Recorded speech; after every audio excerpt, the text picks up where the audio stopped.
Get ready, because Banter with Richie B Productions is launching an all-new podcast network. 4 shows, 4 hosts, 1 powerhouse of paranormal and cryptid entertainment all week long. Ghost Cats and Cryptids joining the Banter with Richie B podcast network every Sunday at 6 p.m. Eastern Standard Time. Join researcher Jean Tewksbury as she dives into the world of mountain lions, the elusive predators known as ghost cats. Jean also explores cryptids, separating fact from folklore and asking the questions others won't. Kick off your week on Tuesdays with the one and only Wojo, host of Home of the Boom. He's diving deep into the world of cryptids, Bigfoot, and the mysteries that shake the woods. Interviews, investigations, and the loudest boom in the cryptid community. Every Tuesday from 7 to 8 p.m. Eastern Standard Time. Fridays get a little darker and a whole lot prettier. Join Sam from Sam's Pretty Paranormal, where makeup meets the macabre. It's Sam After Dark, spooky storytelling, and her fan favorite segment, Cooking for the Dead. Tune in every Friday from 9 to 10 p.m. Eastern Standard Time for glam, goosebumps, and all things ghoulish. And every Saturday at 6 p.m. Eastern Standard Time, the flagship show returns. Banter with Richie B live, featuring Richie B and Wojo. From updates to investigations to wild discussions, this is the core of the network. Raw, real, and always unpredictable. Spend your Saturday evenings with the duo that started it all. 4 nights of content, 4 incredible hosts, cryptids, ghosts, glam, stories that will keep you on the edge of your seat. This is the Banter with Richie B Podcast Network.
Hey everybody, how is everybody doing tonight?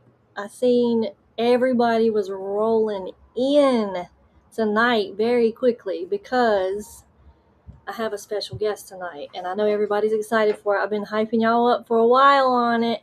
I'm gonna say hey to everybody first. So, hey Bryce, Oseo, Mama Bear Claw, it's good to see you.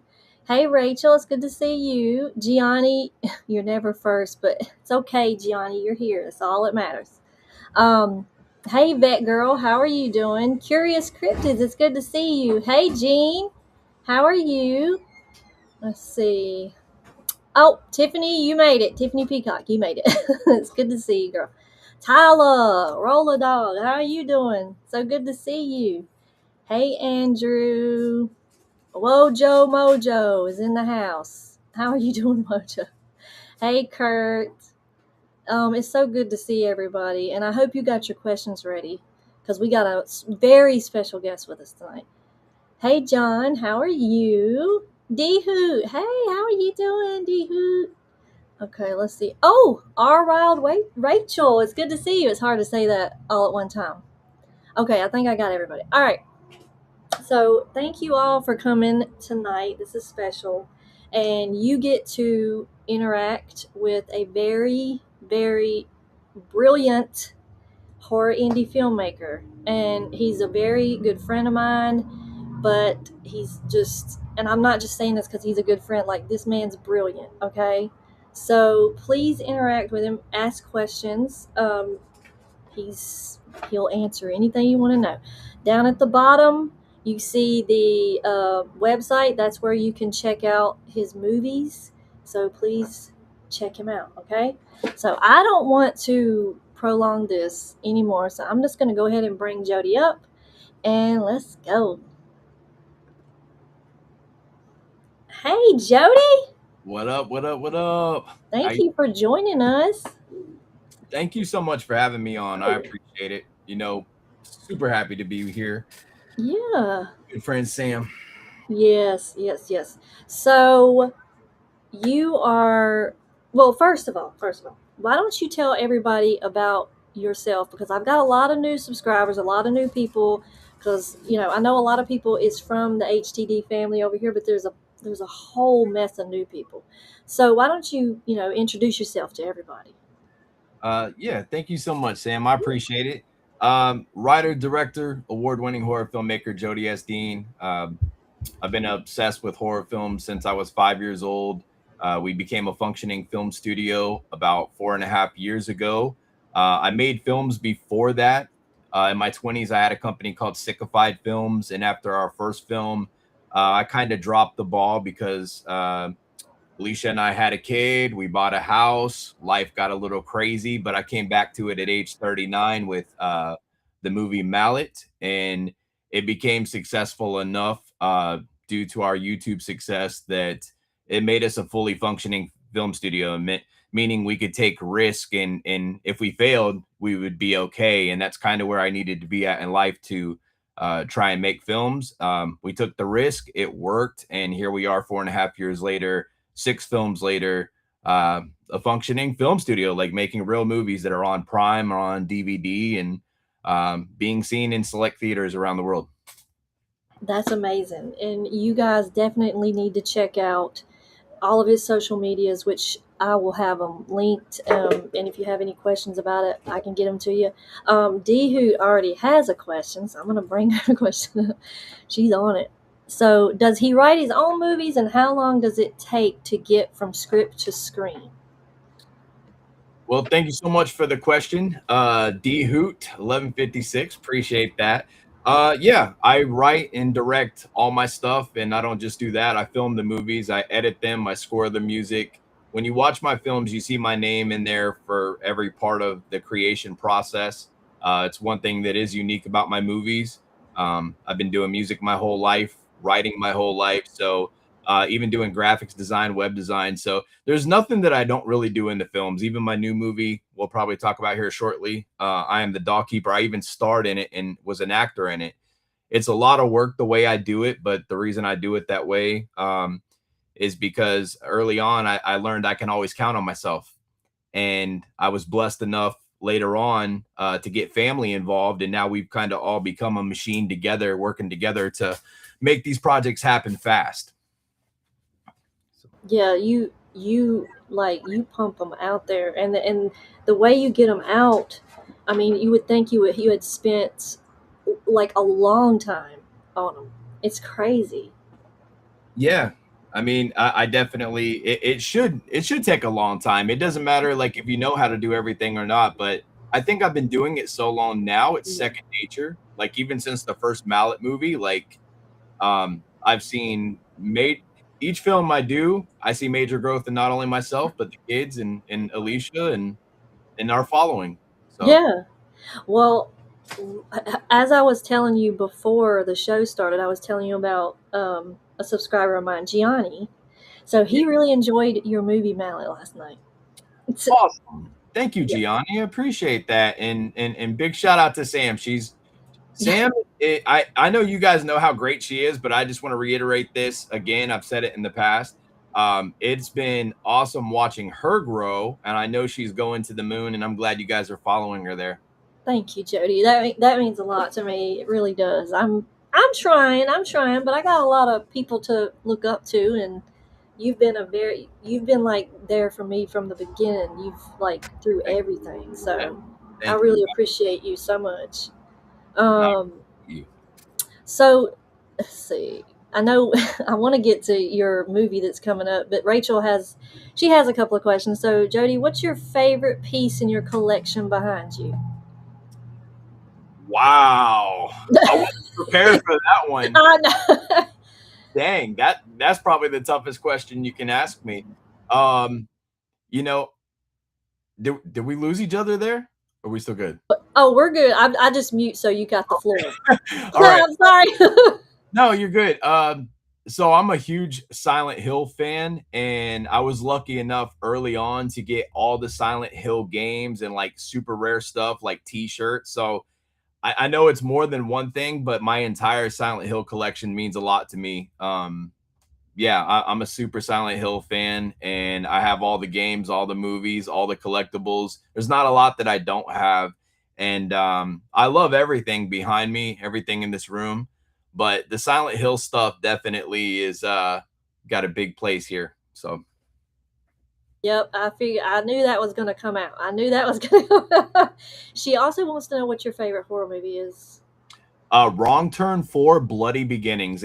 Ever since I've seen that movie, like a lot of people are familiar with the Wrong Turn franchise. Obviously, the first Wrong Turn movie was brilliant. The second was good. Third, but like when it came to the fourth movie, it has every element that I look for in a horror film.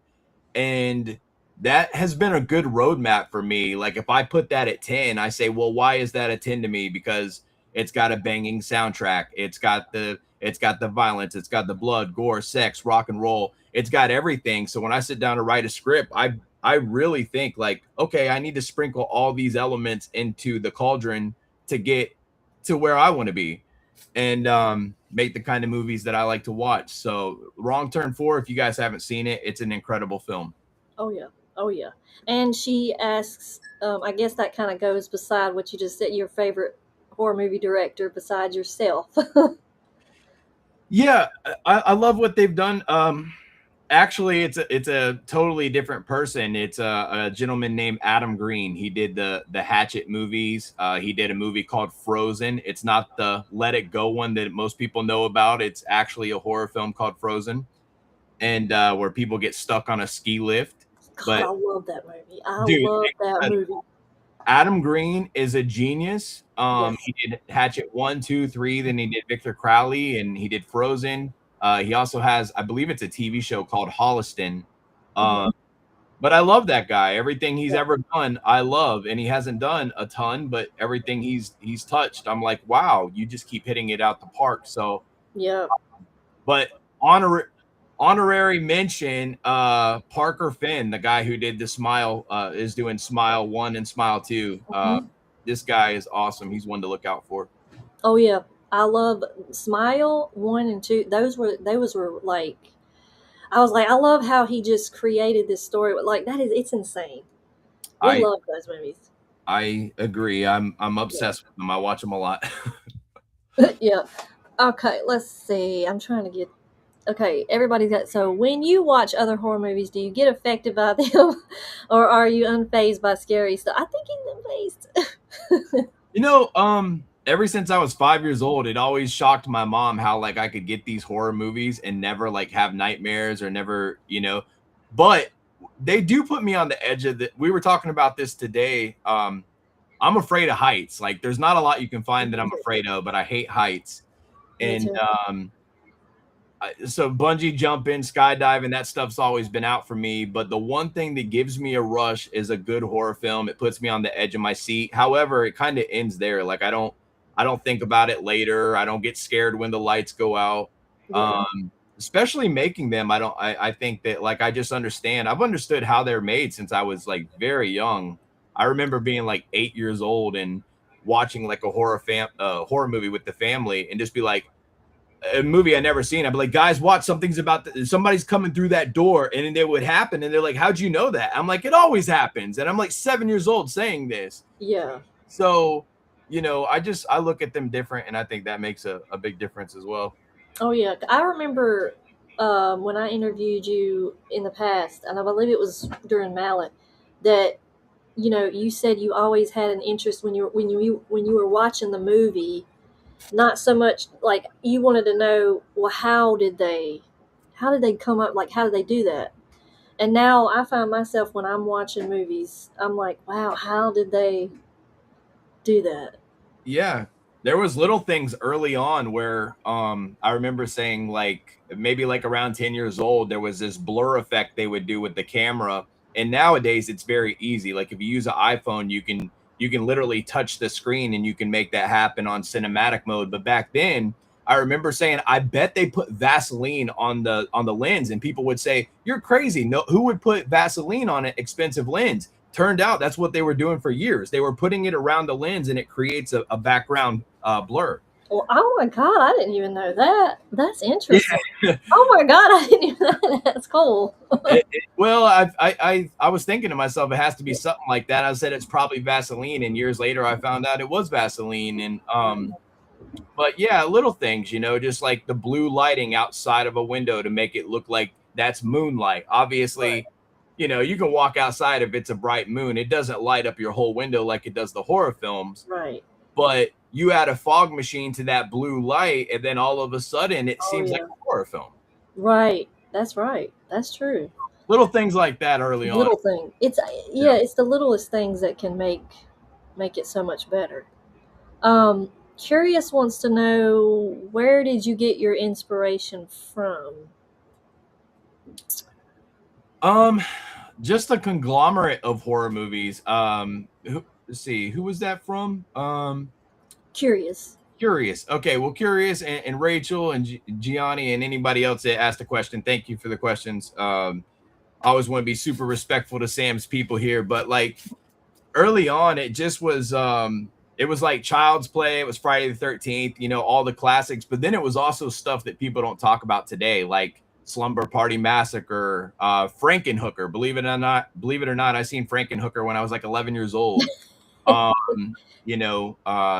Critters, Gremlins, just Yep. anything in the horror realm. Just as a kid, I that's why all these movies sit in this room behind me, because I remember standing in front of those shelves looking at them, and I thought about them when I was at school. I thought about them when I didn't have them. When I didn't have no movies to watch, I would be thinking about getting back to that video store to grab them. And that just inspired me to be here doing what I'm doing. Yep. And you're doing a good job too. Thank you. um, Gianni wants to know, Jody, was that your son, the young lead in Mallet? He was really good talent there. Yes, Gianni. That was my youngest son, Jace, and my oldest son, Anthony, actually played Mallet. He played Mallet in Mallet 1, Mallet 2. Usually Anthony has never been too big on like speaking parts. He told me that early on, and I was like, well, I got to find something for you, bud. I want you to be in these movies. And he said, can I be the killer? And I said, well, you're huge. Yeah, sure. We can try that. And I was really shocked to see him execute it so well, so young. I mean, before he was 18 years old, he was playing Mallet. Yeah. And that's crazy because I mean he was a murderous, serial killing maniac, and Yeah. both my kids are just they're very good at taking direction. In fact, most of the shots you would see in Mallet 2 were all on the first take, Yeah. which is Yep. crazy because usually we'll shoot like a scene like 5 or 6 times, and most of that film they just nailed it on the first take usually. Yeah. Yeah. Mallet. Both the mallets were just intense, and I, was in Mallet too, and I've told my subscribers this, and Anthony, like, if he was, it was scary, bro. If I did not know, Anthony is like, oh my god, you have to see it. You just have to. You have to. There were some very intense scenes, and Gianni, you mentioned his young son. Yes, he his emotion, the way he. I mean, it's just incredible how he's naturally born with it. I know, but I mean, it's incredible to see him so young and him be able to just get in character like that. It's just amazing. Thank you. Yeah, I brag on him all the time and I talk to him all the time and just I make sure that he knows like I know I'm your dad, so you think I'm going to just tell you how great you are all the time. And yes, that's true, but on the flip side of it, like I want you to do other people's movies as well. Like you're so talented. I don't deserve to have you all to myself. And that's to both the kids. And we're really focused on them. If they want to do this, which so far they haven't mentioned anything else, like we're going to keep pushing you to the ends of this earth. Yeah. And so far, I mean, both of them just are really interested in helping me continue to grow this company. And we've taken them, Todd. Jace, Jace landed a role in Stranger Things 4, and we turned it down. Are you kidding? I mean, Wow. yeah, we still have like all the paperwork and everything. We turned it down because they wanted him to be on set for 3 days in a row, 12 hours a day, and only wanted to pay him $120. And it Wow. wasn't about the money, but they weren't guaranteeing us he was going to be like kind of like a background, but they were saying he'll be seen, but we can't promise you'll see his face. And I'm like, well, if you're going to see the back of his head in 3 days worth of work, $120, they wanted us to pay for our own hotel. Right. It didn't seem too beneficial. I was like, if you promise me you're going to show his face, like, I don't care if he is in Yeah. the background, but they were saying you might see the back of his head. And we just kind of were like, there's been a few other things that haven't seemed beneficial where we're kind of like, well, you do see like he's got a bit of a resume and some of these kids are landing parts and they have nothing. So we're I shooting know. stars more. You know what I'm saying? I think I don't blame you. Like, Stranger Things is good, and I think I kind of know. I don't want to spoil anything for anybody that may have not have seen the fourth, but I think I know kind of probably where they were going to put him. But yeah, he deserved a bigger, bigger, just some like, face time. just more screen time. Yeah, just yeah. That's what it boils down to is we want them to have, if they're going to have opportunities outside of Dean's Haunted Mansion Film Studios, we want them to be decent. I mean, if they're Yeah. playing leads over here, we don't want to stick them far in the background somewhere else. Like we can keep putting Right. them up front, but if other people want to take chances and put them in a decent position, like we're all about it. Oh yeah, and I can see. Oh, I could. Oh my god, that kid can go places. I'm gonna just tell you that. And I see his creative work and stuff other stuff he does, and he is definitely following in your footsteps. He is definitely doing that. Very proud, man. Of Yeah. both of them, and Anthony, he likes being in the background, but I'm super proud of him too. They've both been killing it. Yeah. Yeah.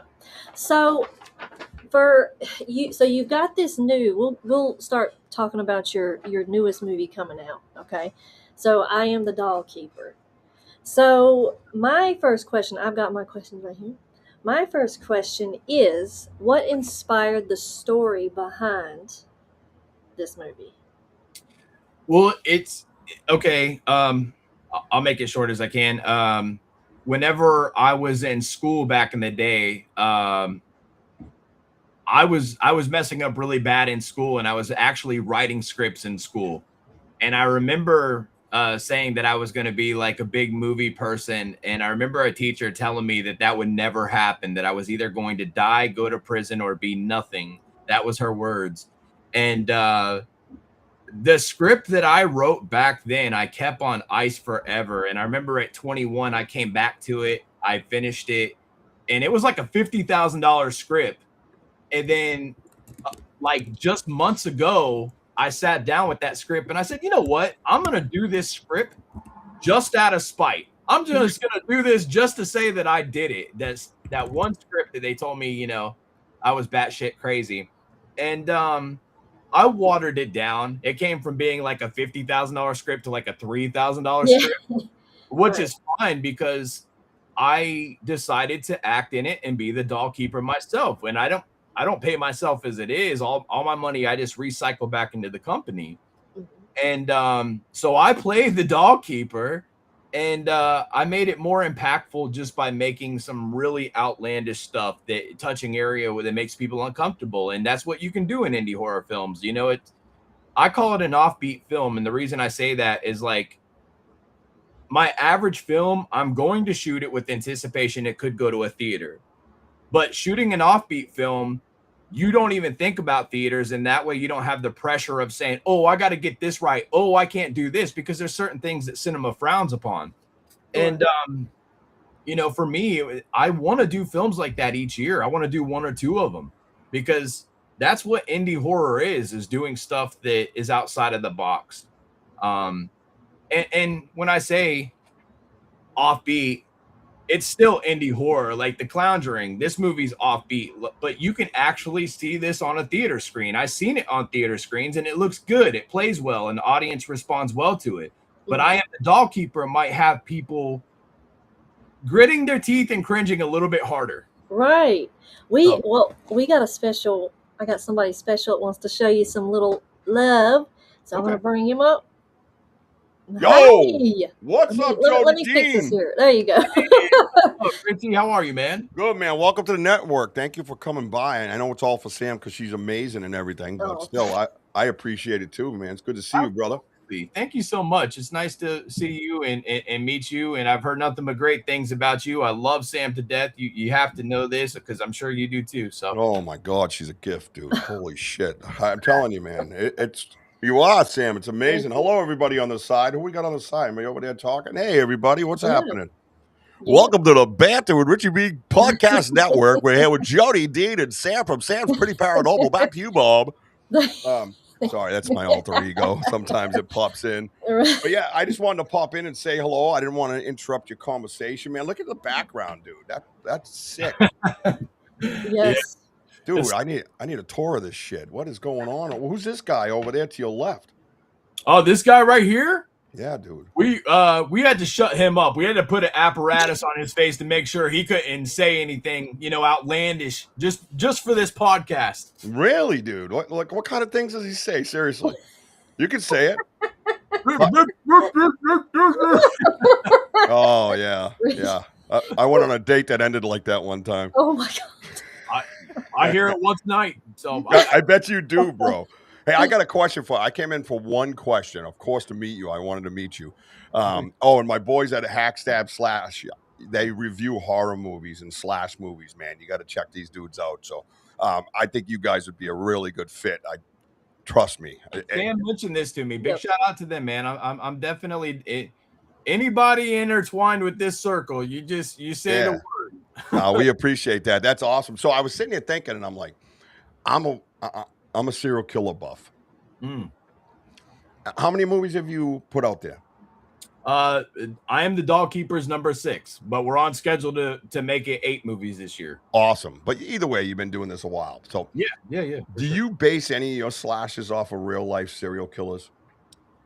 No, not really, man. I mean, I've got 60 scripts I've written on a hard drive, so there's something in there that I'm sure that is inspired by something along the lines, but not like just maybe like super loosely. You know what I'm saying? Not like not to the chin or anything like that. Just maybe like bits and pieces where I'm like, ooh, you know, I kind of like the idea of, you know, the whole Ed Gein thing to where it's like, he's crazy, but he can't help it Yeah, right. Something like that, you know. But Yeah, then, he's programmed like that. yeah, I put my own spin on that.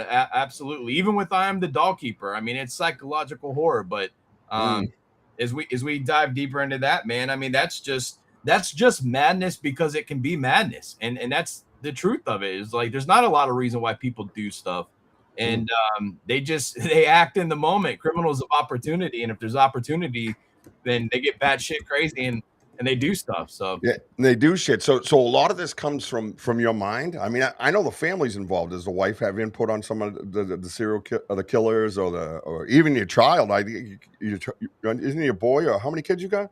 yeah, so I have two boys. I have Anthony and I have Jace. My wife Alicia, believe it or not, she's not too fond of horror, but she is heavily engaged in everything we do with this film company.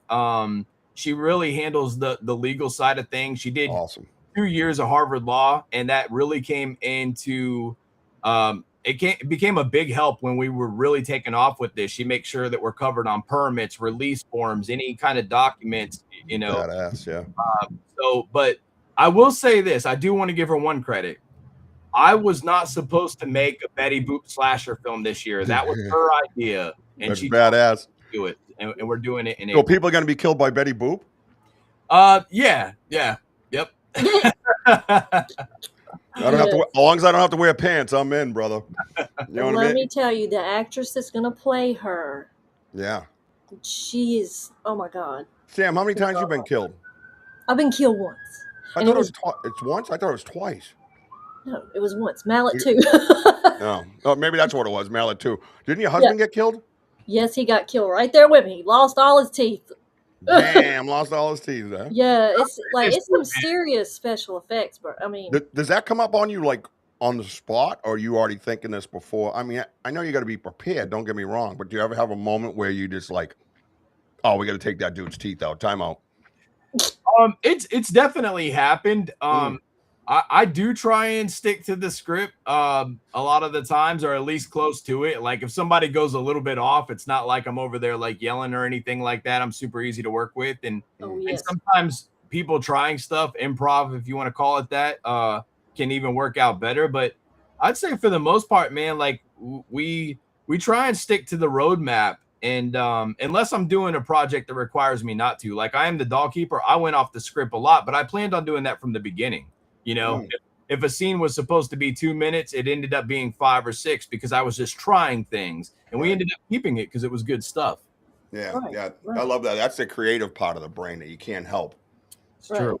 Yeah, it just grabs you. Back to serial killers. One more thing, and I'll let you go, Sam. I'm sorry. No, Sam. you're fine. You're fine, Rich. I'm intrigued. I'm not, and I'm probably in the category of your wife, right? I'm not huge on horror, but I love watching The Climb, and we had a little discussion about that. And I love your story, and I love your climb. It's amazing, and I love the family being involved. And like me, I feel I have a family. I have a community of people on the side. I have Sam, you know, Wojo, and the list goes on. Of course, my home, they're all involved in my climb as well, and I just love that whole aspect. Thank you, man. Me too, and I'm happy to hear that for you. That's awesome. I mean, I don't feel like you can lose. You can't lose when family's involved and you're doing what you love. You know what I mean? Like at the end of the day, if you get to do anything with family, you're winning. It doesn't matter what the outcome is. Yeah, no doubt about it. And the serial killer question, the other one. I hate wording it like this, but because it sounds kind of weird and mean. Is there one that have you read about serial killers? Have you ever been into like the history of them? I've never went deep down into it. Like I'm aware of like a lot of them out there. Yeah, for sure. If you're asking if there's one that sticks out to me over any other, I mean, definitely. Yeah. I think Gacy. Yeah, Gacy. Yeah. Gacy. So my two were Ted Bundy, because he was so unassuming, and not only that, serial killers are programmed, but he reset his program. One of the only ones ever to do it. He was a regular, predator, but he wanted to have a spree killing, and he did. And it's a real life story, and he did. He kidnapped a bunch of women and put them up on a hill, and then went 2 days later after he collected them all and killed them all. Yeah. And then the other one, who's actually, if you could say the word favorite, is actually the Green River Killer. Ooh. Haven't heard of that one. Yeah, but he's I just lost his name. Gary Ridgway. Yeah. He lasted longer. Mhm. DNA caught him. The other ones didn't have to worry about that too much, way back. And the reason why he didn't get caught, he had an IQ of 87. So therefore, common sense filled in the other values of it, right? So whenever they were on to him, he would go dig up the bodies and move them. The other guys couldn't do that. They had to leave them. Hence the killing fields. Right. Anyways, I just figured it fit the moment. Oh, You yeah. know what I mean? Yeah. But don't be a Gary Ridgway, whoever you are, Oh, God. Right. Don't do that. Yeah. Watch horror movies. Don't make them. Right. Right. You know what I mean? But I enjoy your stuff, man. Like I said, I enjoy your climb the most, and your family being part of it. And I love your relationship with Sam. And we're all gifted to have Sam. And I'm gonna let Sam get back to her show and do her thing. And she's kicking ass, and she does everything, man. She's awesome, dude. So I agree, man. And I look forward to seeing more of you, bro. Thank you, dude. I appreciate that. And again, very nice to meet you, Richie. Wojo just said I need to be kidnapped. I know. Wojo. Go to bed, Wojo. It's past your bedtime. He's an old lady. That's what he is. Watch out, Jody. Watch out, Jody Dean. He's gonna end up in your DMs going, "Hey, what's your favorite color?" Shout out to Wojo. He's a freaking weirdo. No, I love your stuff, brother. Keep climbing, all right, man. Sam, thanks for having me. And oh yeah, you guys do your thing. And that guy just said something behind you. Might want to fix that muzzle. Might want to fix that muzzle, bro. I'm out. Have a good night. Okay. Bye, Richie. Oh gosh, you see why I love him. He's awesome. Nice dude. Yes, absolutely. Big shout out to him. Yes. He needs to. Yes, Rachel. He needs to be kidnapped to play Fortnite. Yes, he does. So,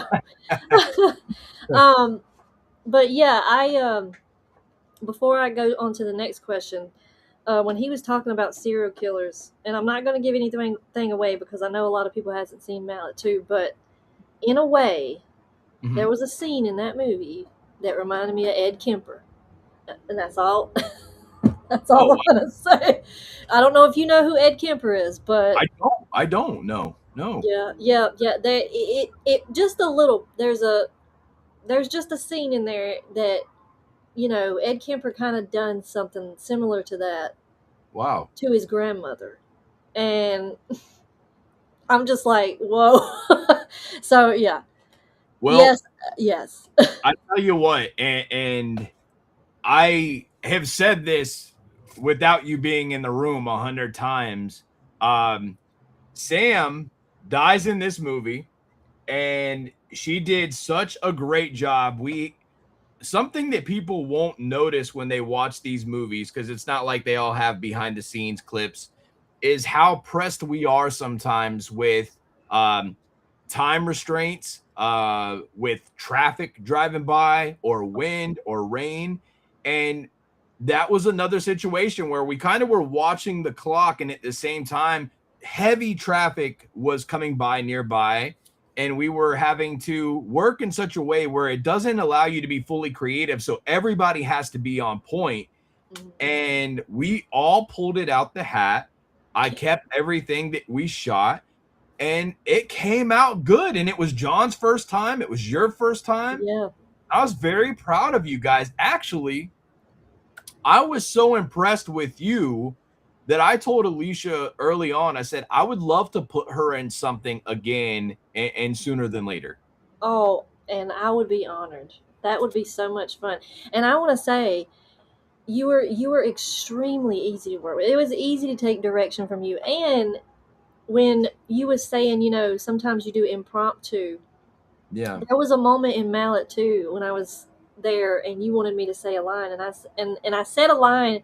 I said, okay, and you was like, I like that. I was like, how you said that, and and then even the way I was holding my hand on my knee, you was just like, keep doing that. So it was a really amazing experience. A lot of character, like that little okay, like the way that you popped when you did it and snapped instantly, I was like, okay, like she sees what I see for this character, and that doesn't always happen. There's sometimes I work with people that have an acting background and they don't get that. Right. Like we don't connect. Like I'm trying to convey it with words and emotion, and sometimes like I see them do it, and I'm like, that's not what I'm thinking, but it can work. Let's see how it works. And sometimes we keep it, sometimes we don't. Sometimes we don't use it. Yeah. And that was like one take, and you were like, yeah, and it was perfect. Yeah. Yeah. I just kind of got in the moment and tried to envision how I would be if I was that girl, and it kind of just come out like that. Little Valley girlish, a little cutesy wootsy. Yeah. And it worked because that kind of tent horror scene that we all know, there's always a tent horror scene in a lot of the movies that take place in the woods. Yeah, I mean, little things like that gave it even, taking a deep breath, we captured that. Your headphones on and the way subtle movement, you gave your character that didn't have many lines an identity, and that's powerful stuff. So yeah, and it's amazing. So please go watch all of those movies, people. Please, I'm begging you. You'll love it. You will not be disappointed. Look at all those movies right there. Look at it. 4 years and some change, and this ain't including I Am the Dog Keeper, which comes out April 1st. Exactly, and that's we want to know more about that. And look who I know. Did you see that Ron is here? Old Ronster the monster. Ron He's here. Yeah, he wants you to see him. Yep, and we even got our Martha. Hey, sister, I'm so glad you're here. Big shout out to Martha. Yes. Love her. She's been awesome, man. I love Martha. She's so far away. We would put her in something and kill her too. Oh my gosh, she reminds me of Selena, so I would love to see her in something. Martha's badass, man. The only thing that stops a lot of great friends of mine from us working together is we're also damn far away. I mean, I can only imagine how much more stuff we would have done. Hell, we would have killed John a half a dozen times already. So I know. He would really be on his acting game by now, and he done really good for that being his first time. So I'm proud of him. For sure. For sure. So okay, back to I'm the Dog Keeper. So without giving away any spoilers, so what can the audience expect from this film? It's different than anything that I have created yet. In a different way, in a good way. It's the first time I tried to dumb it down purposely, and I found out that even trying to do that, I can't do that. I've come too far. However, the reason for that is I wanted to make a film like I would have in the early days, like in my 20s. And also I wanted it to feel like that grindhouse indie horror where you watch it and you say, man, they really have bare bones, but I can't forget this scene. It's about a guy who has lost his way and he believes that he's tormented by a vessel, a haunted doll. But the real question you ask yourself through the whole movie is he actually haunted by this doll? Is there anything to the doll, or is he just madness? And, that was something that I was going for, and I feel like we did it. We did a little watch party yesterday, and everybody said the same thing. Like, yeah, you nailed what you were going for. I'm excited, man, just because I purposely spent less money. I purposely did a lot of things trying to make it a different kind of film, and it came out good, and it was quick too. We filmed the whole thing, like, even though we filmed it over a 2-month period, if you broke it down, we filmed the whole thing in like a week and a half. That is insane. Yeah. And if you guys go watch the trailer to this, I'm telling you, it when I watched it for the first time, I was like, bro, it's like, this is gonna be intense. It's gonna be it's in black and white, Sam. Like I love that. Like, expected that. Some people ask me why I did that, and really the only answer is I was messing around with color correction, and I liked the way that it looked so much. I said, I'm gonna do the whole film like this, and that wasn't even in the cards in the beginning. So It's amazing. It's yeah. amazing because I could kind of see like with Mallet and Mallet 2, even Cloundrin, like you got a very particular style of lighting, and I love it. Thank you. I absolutely love it. So the Doll Keeper being in black and white, it's given Psycho vibes, but I love it. I love Psycho, and I Yep. love I Am the Dog Keeper. You know, and like I said, I call it an offbeat film, and Yeah. you're going to see more of that from Dean's Haunted Mansion Film Studios. Each year, I plan on putting out 1 to 2 films that could have a potential chance to go to theaters, and I plan on putting out 1 to 2 offbeat films a year that we don't plan on going to theaters. Like, we know they're going straight to DVD, straight to streaming. So you're going to see us try stuff in those films that we wouldn't try trying to shop something to AMC or Regal. So Right. So was there a particular scene in I Am the Doll Keeper that was especially difficult or memorial to the film?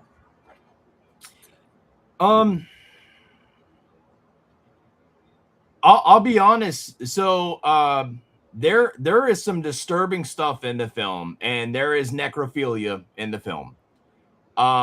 And that was something that was very mentally uncomfortable, but it was also something that, again, we could try in this film. Mhm. And I think those moments there, they're disturbing to watch, but they're also one of those things where you can't look away because you just got to know where it's going. Mhm. You know, when I watched like the Ed Gein monster stuff, Yep. there was a lot of times there where I was like, man, I almost don't even want to watch this, but I feel invested. I have to Mhm. know. Mhm. I feel that same feel when I watched this. And again, when I initially wrote it, I never planned on being in it. It was a last minute thing because I was like, I want to do something right now, but I don't have time to cast nobody. Right. So it it came together fast, and the outcome was very big. But I mean, there's serial killing, there's necrophilia, there's creepy, disturbing stuff that you wouldn't believe. I eat a rat in the film, like a real rat. Like I What? eat a rat in the film. You eat a real rat? Yeah, I mean, yeah, I'm not gonna, yeah, I'm not gonna go too deep into it. Woo! But like it's next level. Yeah. And I mean, knowing that the budget for the film was $3,000 and 1,250 of that was to print the first run of 1,000 DVDs. So there was even less than that that ended up on screen, and I think that's pretty Wow. impressive.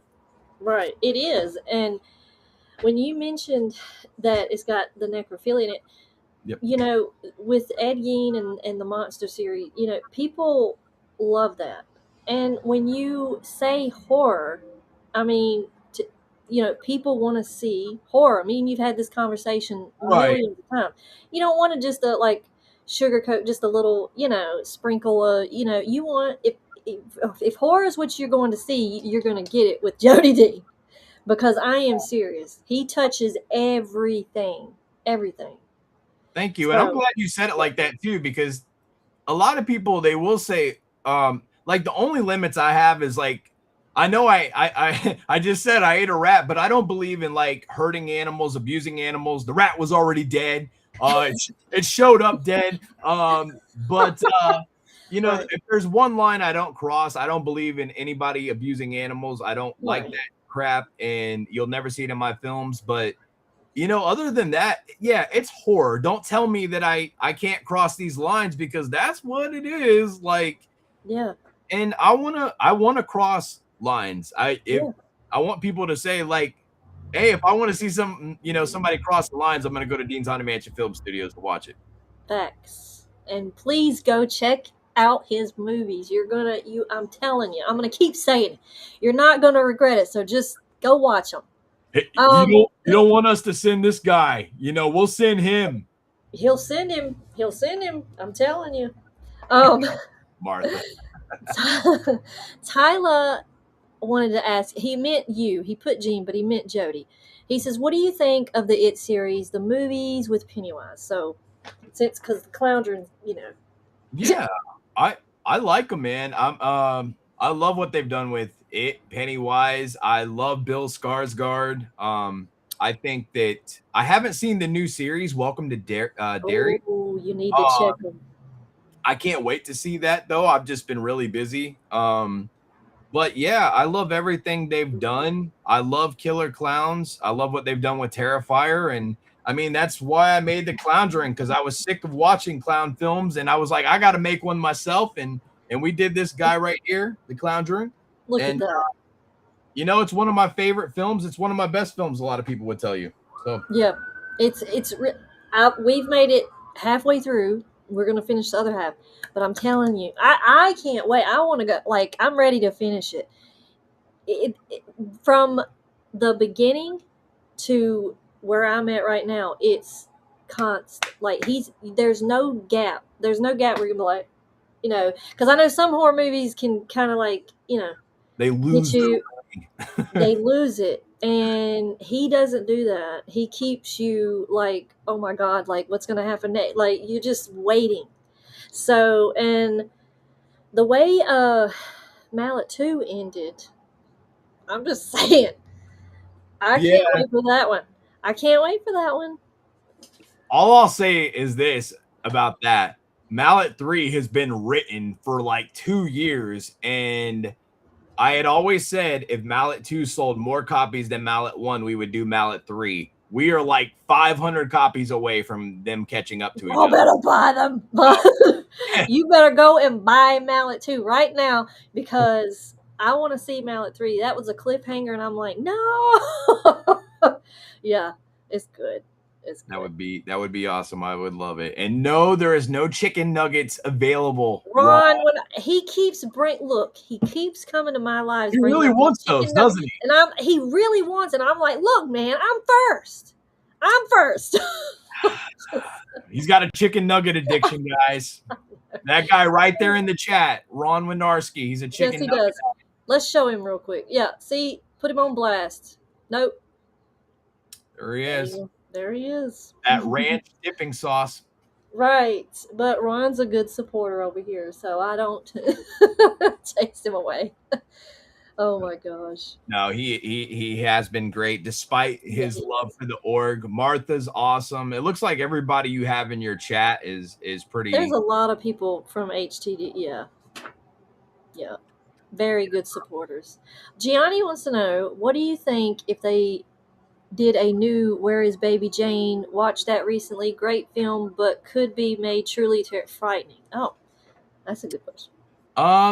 Yeah, sounds like a good question. I wish I knew more about it. You know, it's funny. I have like 1,300 movies in my collection, and sometimes I forget what movies I have and what movies I've seen. I've seen so many, I almost have to like see a scene. But yeah, that does sound very familiar. I'm pretty sure I've watched that.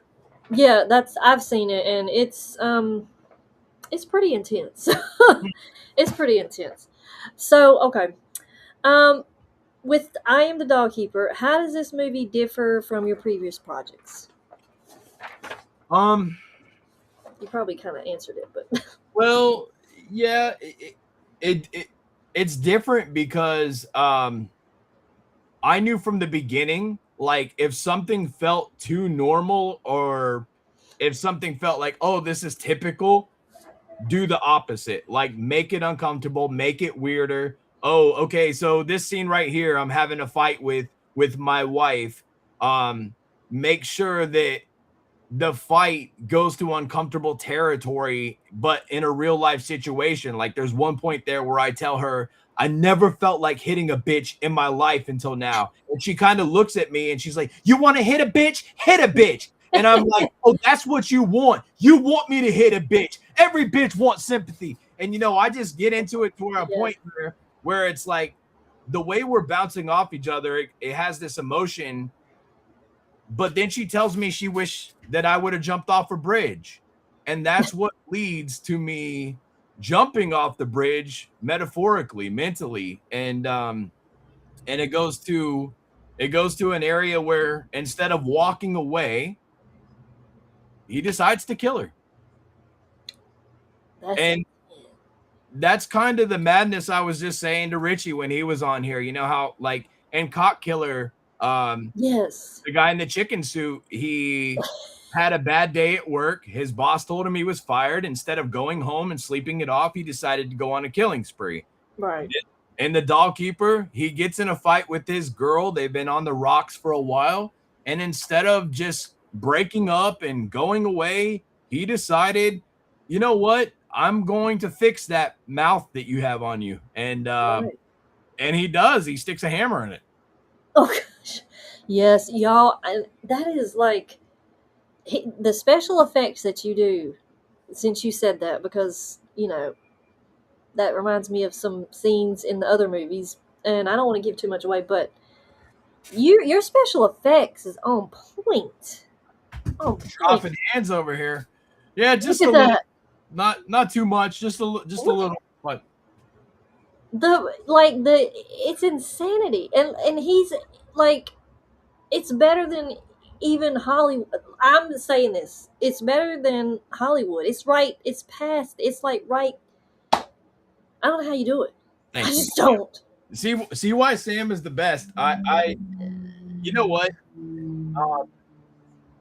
I am very proud at where I'm at with it, but like I haven't even done what I plan on doing yet. Like I haven't even knocked a dent in what I plan to bring to people over the next 20 years. I haven't even filmed one of my best scripts yet. Like I've literally got them almost in like this ramp that gets big enough to where one day I'm just going to show people how I jump off it. And whenever I do, they're going to be like, what the hell, bro? Why were you holding back? And there's a reason for it. Right. Because you don't want to show people the finale in the beginning.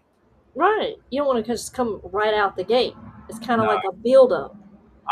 And I'm doing it with movies. Like literally, I'm shooting them backwards from how great they are. And I'm doing that because as we grow, the film fund grows. The more money we spend on each film grows. And eventually you're going to see me one of the scripts I have will take $500,000 to shoot.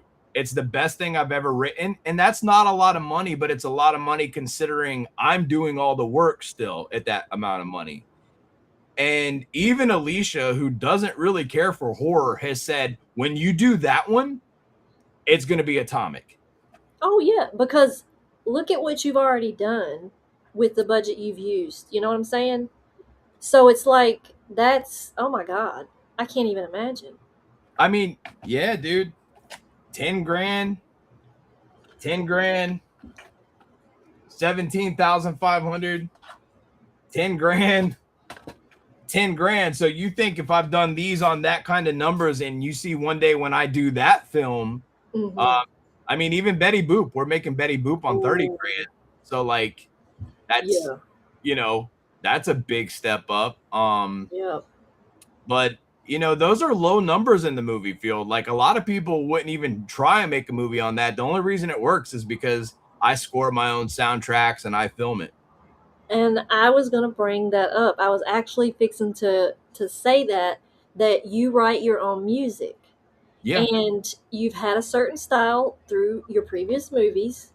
So have you switched up in I Am the Doll Keeper, or like, is there any kind of like theme? Yeah, it's more rocky infused. It's like goth. One of my friends told me it sounded like asylum rock. I was like, I don't know what that is, but thank you. Right. But yeah, I definitely have a style that everybody you'll know it's my stuff, but at the same time, I go for different feels per movie. And for I'm the Doll Keeper, it's some really trippy gothic rock. Well, and that's going to go exactly with the theme of that movie. It's going to be perfect. I mean, so if anyone's interested in, listening, because you've made a lot of music, and if anyone's interested in listening to you, where can they find your music at? So as an artist, I go under Hunting the Dead. It's the same name as my YouTube channel. So on iTunes and Spotify, you look up Hunting the Dead and you'll see my stuff across the board. In my movies, all my movies are just a Jody S. Dean film, so all my music falls under Jody S. Dean from the films. I know that's a little bit weird, but like ultimately, you can find some of the same songs that are in my movies just by putting in "Hunting the Dead" on iTunes and Spotify. Yep. So I didn't know if anybody, anyone on the side, if you're interested, he's got a lot of really good songs. I sing some on occasion. I even try to harmonize with Peels. I'm always trying. I'm always trying to harmonize. And so it's really good music. And so with your other film coming after I Am the Dog Keeper, Don't Make Betty Boop. Is there anything you can kind of say about it? Yeah. So back in November, Alicia, she came to me and she was like, "Look, Betty Boop is coming to public domain January 7th, and full elements are coming out in January 7th of 2027. So she said you can film the movie in 2026, but you can't put it out till 2027 legally." And I was like, okay. I was like, well, I was like, I don't know if I want to do something public domain. Like I do, but I don't. And she went down the legal rabbit hole, and that's what she does. And she came back to me and she said, "Look, you are absolutely safe to do this, but you have to check this small list." And I couldn't call the character Betty Boop, so I gave her a different last name, and the name of the film's called Don't Make Betty Boop. So I want people to think about the boop. Is it like if you're watching a Halloween film and Michael Myers is coming, you hear that dun dun dun dun, right? Like you know it's coming. Exactly. And with Friday the 13th, it's like Yep. So with Betty Boop, her boop is like her radar, where you know she's about to do something crazy. She starts making the sound, and sometimes in the movie, like somebody will look at her and be like, "Did you just say boop?"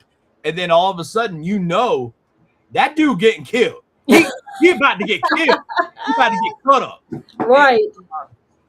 And that was something I came up with. That was the loophole. Don't make Betty Boop. So her name's not Betty Boop, but it's clearly Betty Boop when you watch it. Right. I mean, Mina. People have told Mina her whole life she reminds them of Betty Boop. She does. She does some hairstyles that are like on point. Yeah. And she's great, man. So She I mean, is. there is that. Other than that, be prepared for a ton of blood, a ton of gore. I'm using like 13 gallons of blood in like the first half of the movie. So Yeah. I know Mina, she, the little, part where she's, in this movie, God, that girl, I wanted to cry with her. She pulled me in that much because I was like, you could just put yourself in her place. Yeah. She's with her guy. They play, and it's like someone come. Oh my God, it's just, it's intense. It's very intense. Oh man, I've told Mina a bunch of times. I've said, it's so crazy that you're not chasing the acting dream, but like I don't just say this because like I think you're an awesome person, but holy cow, girl, like you could be at the Oscars one day if you really if you're this good now, just imagine what you could do. And she is tickled to death about playing Betty Boop, but she told me after Betty Boop, I don't know how far I'm going to go with it, Jody. That might be it for me. Oh my gosh, I hope she does not. I hope she keeps going because she's got to see how incredible. Like, I'm beyond impressed. Beyond. I can't wait to see her in the Betty Boop movie. Me too. I got her in that. I start filming another film towards the end of the year called Patient 666. And I've got some heavy things lined up. Next year, we're filming a movie called The Killikers that I wrote like 4 years ago. I got another movie we're supposed to shoot next year called Tide of the Dead. It's a zombie movie. Supposed to be filming that in Florida, on Florida beaches. I mean, we got some big stuff lined up, and I'm going to slide in a couple films that are called offbeat films, like I said earlier. Right. That I'm not announcing as of right now, but those are getting ready to take place sooner than later too. Right. So. And if anybody, if you have, on the side, if you have any questions that you want to ask anything else about I Am the Dog Keeper, go ahead and put those in the chat now. And while I'm waiting on them, I wanted to point out also that Miss Tiffany Holmes, I know she doesn't want to act, but her acting, that about made me cry. That about made me cry. And to see her, like, oof. Yeah. I love Tiffany to death, not just as a friend, but like if she wasn't my friend, I'd love her to death just as like a human being. She's awesome. Beautiful person. But when it came time to be in the Conjuring, I said, "Hey, I need this part," and she was like, "I'll do it for you." And like whenever it was done, I was just like, "You need to do more of this." But when people aren't chasing it, they don't think about it too much, and sometimes they're their own worst critic. Like, and not her, but like I have a friend that watched himself yesterday, and I told him how good he did. I was so impressed with his part, and he watched it and he's like, I can barely watch it. I hate seeing myself. Right. Sometimes people don't realize how amazing they are. Right. It was kind of nervous to, when I had to go back and watch myself, I was like, oh, what?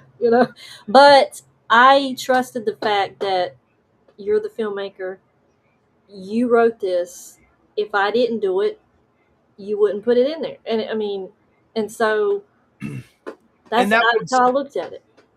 And that's true, and that would suck because, like, that's a line you walk as a filmmaker to where, like, you want to be friends with everybody, you want everybody to love each other, you want to be loved, you want to love them, but at the same time, you're like, this is my baby, it's gonna live forever.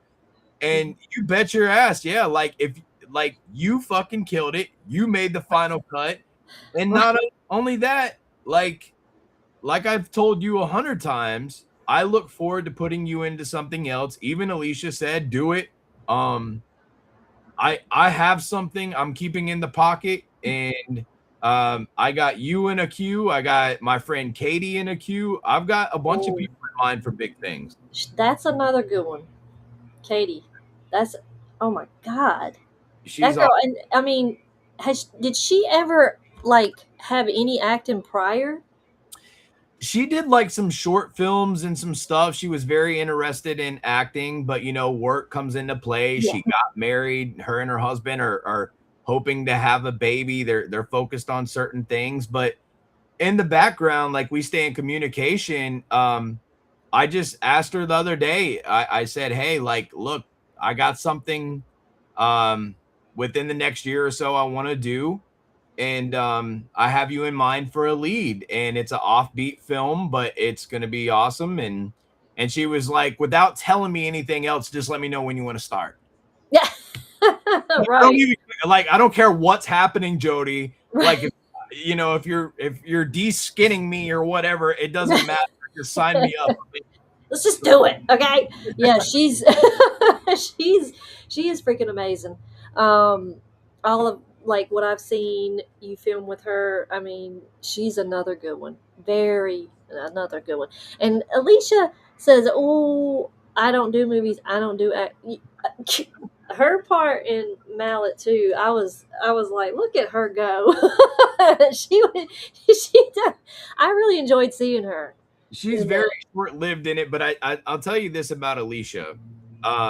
She's a perfect example of somebody that has talent that she's not even aware of, and she's not interested in building on it. However, it sucks because, like, Alicia could be incredible too, and you know what? If somebody's not passionate about it, they just won't do it. Right. And I met somebody today that was like, I don't like these horror films, but man, you're really good at what you do. And I'm like, either you love this stuff or you hate it. There's not really an in between usually. Like, I don't ever meet somebody that's like, oh, once in a while, it's like either I watch them or I don't. And that's kind of how she is just like, I'll watch it for you, but I don't care on doing it myself. Right. She's she is talented and she's brilliant, and I'm proud of her, and I'm definitely proud of you guys, how you're doing this as a family unit, and it's just getting bigger and bigger and bigger. So I can't wait to see what all you got coming in the future, and even if I have a part in that, and I can't. It's going to be exciting, and I can't wait for Thank it. you. I appreciate Yeah. that. It means a lot. I'm super stoked about it, Sam. And yeah, I mean, the plans are huge, and I'm just thankful. Like, I went a long time with not being able to make a movie, and a lot of people will never understand how hard it was for me. I mean, even you met me on YouTube, but Yep. you didn't hear about me talking about movies in the beginning. Mm-mm. It was something I had to hold within because I didn't want to derail people and have them thinking about other things that weren't happening right now. But I went Yeah. almost 9 years without making anything, and that was Yeah. really tough. I don't ever want to be in that position again, and that's why I'm now constantly there's a plan. Like, I just turned 42, bro. Like, I'm not trying to sleep no more. Right. He is. When I tell you this man keeps going, I don't care what is happening with him. Like, he is every day, bro. He's not let up the off the gas pedal. He's like metal full down to the floor. Like, he's hit the ground running with this. So, yeah. I am. It's every day, bro. It's every day, bro. Right, it is. Rachel, let's see. She says, Sam, please ask him about the interview. Love you, Sam. Sorry for asking you the bit. Oh, okay. So Rachel and Tiffany are interested in interviewing you. They have a channel called the Haunted Hot Seat. And so I told her to reach out. Is it Dean's Haunted Mansion at gmail.com? Is that where they can best reach you? Yeah, Okay. Dean's Haunted Mansion at gmail.com Yeah. is fine. Like I said earlier, if you are intertwined in the circle of Sam, I don't care who you are. If Sam does this, then Yeah. it's on. Yeah. It's That definitely, yeah. enough said. Let's do it. Yes. Sam. Sam likes you. It's done. Right. Right. Thank you, Jody. I appreciate that. And I hope the other dude gets a hold of you and get your movie promoted out there even more, because it's gonna be fantastic. That sounds Yeah. awesome, dude. Yeah, I Yeah. mean, anybody that loves horror and wants to have a good conversation, Yeah. let's do it, man. I'm in Yeah. promotion mode. Yeah. And definitely purchase DVDs, because you want to have a part of legacy, okay? Because this is going places, and to have that sitting there, signature from Jody S. Dean and Jace and Anthony, like, you don't want to miss out on that. Definitely not. We do hand sign every single DVD we They sell, do. and that has been a lot of DVDs over the last 4.5 years, and we are more than happy to do it. And it does seem like that's one reason we've been successful as we have, is because people are like, okay, I'm not just getting the movie. Like, it's not like some screen printed signature. We hand sign every single one, and I never sign them the same way either. I always try and do something special. Yep. I'm a witness. I'm a witness to this. He does, and it's truly special. So please check him out. And since we're wrapping up, go ahead and just once again just tell everybody where they can find you, like all your stuff. Just put it out there, and Well, all right. Thank you, Sam. We love Sam to death. My family loves Sam. Her family is incredible. Super proud of her. You guys just make sure you follow her and keep supporting her. She's going to the moon. I can't wait to see it. Man, I'm very thankful for you guys listening to the conversation and the questions.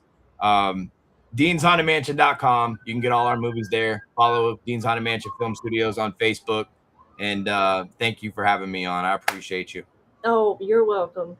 You're welcome, Jody. And maybe we can have you back soon and talk about some other stuff, especially your future movies. I'll definitely have you back then. Sure. So, Always would love to. yeah. Well, thank you everybody for coming and supporting Jody and his new film, I Am the Doll Keeper. So keep your eyes out on that. And like you said, follow his website and his Facebook so you can stay in the loop with everything. And with that being said, I hope you all have a good night. And remember, stay sweet, stay smart, stay safe. And don't forget to sleep with your lights on. Look at that leg right there. Sweet nightmares.